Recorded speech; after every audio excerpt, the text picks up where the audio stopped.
കവിയും ഭാഷാ പണ്ഡിതനുമായിരുന്ന വിഷ്ണുനാരായണൻ നമ്പൂതിരിയുടെ ഓർമ്മകൾക്ക് 4 വയസ്സ്. ഭാരതീയ സംസ്കാരവും ജീവിത പ്രതിസന്ധികളും താത്വികമായും ലളിതമായും രചനകളിൽ ചിത്രീകരിച്ചു കവി.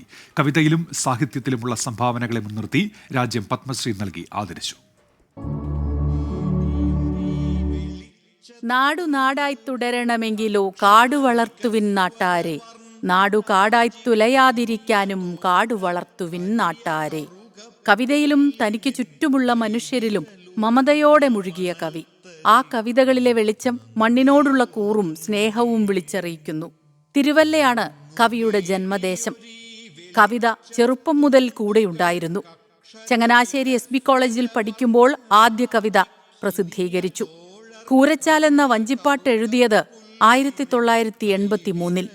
പമ്പയിലൂടെ തുഴഞ്ഞുപോയി വിശാലമായ നദിപ്പരപ്പിലെത്തുമ്പോൾ അഹന്തയെല്ലാം അകന്ന കൊച്ചുകുട്ടിയെ കൂരച്ചാൽ എന്ന കവിതയിൽ ചിത്രീകരിക്കുന്നു. സൈക്കിളിൽ കോളേജിലെത്തിയിരുന്ന ഇംഗ്ലീഷ് അധ്യാപകൻ ഷേക്സ്പിയറിനെയും ജോൺ കീറ്റ്സിനെയും ഷെല്ലിയെയും മാർക്കേസിനെയും വരെ കുട്ടികൾക്ക് മുന്നിൽ ചൊല്ലി അവതരിപ്പിച്ചു.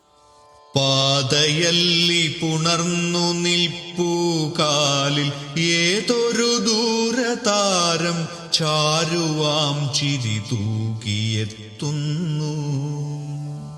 അറിവേറുന്തോറും വിനയാന്വിതനായ കവി കേരളീയവും ഭാരതീയവുമായ പാരമ്പര്യങ്ങളെ മുറുകെ പിടിച്ചപ്പോഴും പാശ്ചാത്യ സാഹിത്യത്തിലും ആഴത്തിലുള്ള അറിവും അഗാധമായ പാണ്ഡിത്യവും നേടി.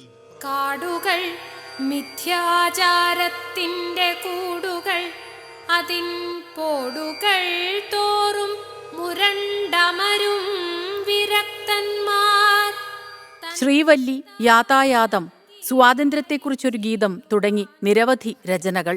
പത്മശ്രീയും എഴുത്തച്ഛൻ പുരസ്കാരവും സാഹിത്യ അക്കാദമി പുരസ്കാരങ്ങളും മലയാളത്തിലെ ഉന്നത ബഹുമതികളെല്ലാം ആ കൈകളിലേക്കെത്തി.